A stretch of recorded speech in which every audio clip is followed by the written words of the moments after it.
Welcome to another episode of our podcast. Today we're diving into the fascinating world of data retrieval and social media, specifically focusing on QQ and a tool called GetQzonehistory.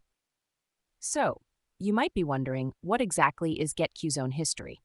Well, it's a tool designed for retrieving historical posts, or showo as they're known in QQ, from your QQ space.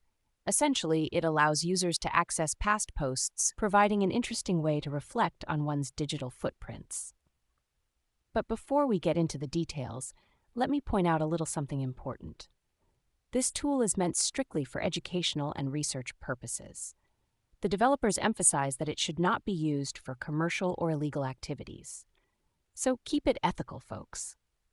Now, why would someone want to dig up these old posts? I mean, we've all had those cringy teenage moments captured in the digital world that we wish we could forget, right? But on the flip side, those posts can serve as a nostalgia trip, reminding us of who we were and how we've grown. It's kind of like looking through an old photo album, but in a digital format. The tool works by simulating a login to QQ space, then fetching a list of historical messages. Once you have those, it performs some data analysis to extract the relevant posts. The developers even organize the output in a structured format so you can easily access it. Imagine opening up an Excel file and seeing all your past musings. How cool is that? Let's talk through how you can set this up.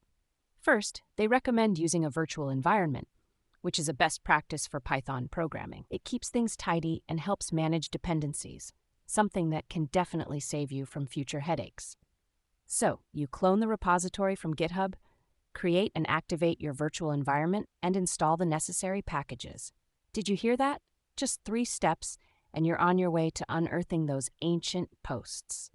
Now, what if you're not too savvy with Python? No worries. The developers have included a detailed README file that walks you through the installation process, and if you're feeling adventurous, you can dive into the code and customize it to your liking.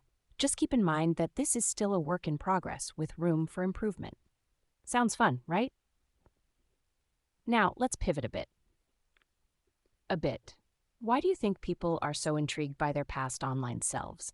Is it about nostalgia, or is there something deeper at play?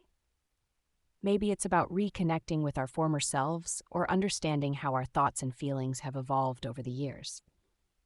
Before we wrap up, I think it's worth noting the importance of digital memory. In a world where we are constantly creating and sharing online, having tools like GetQzonehistory allows us to reflect on our digital habits and histories. It raises interesting questions about privacy, ownership of our digital content, and even the ethics of retrieving someone's past online expressions. All right, let's bring our conversation to a close. We've explored the purpose and functionality of GetQzonehistory, how to set it up, and the significance of looking back at our digital past. I hope you found this episode both enlightening and entertaining. As always, if you have your own stories about digging into your past online, I'd love to hear them. Don't hesitate to reach out. Until next time, keep exploring and maybe take a moment to reflect on those digital breadcrumbs you've left behind.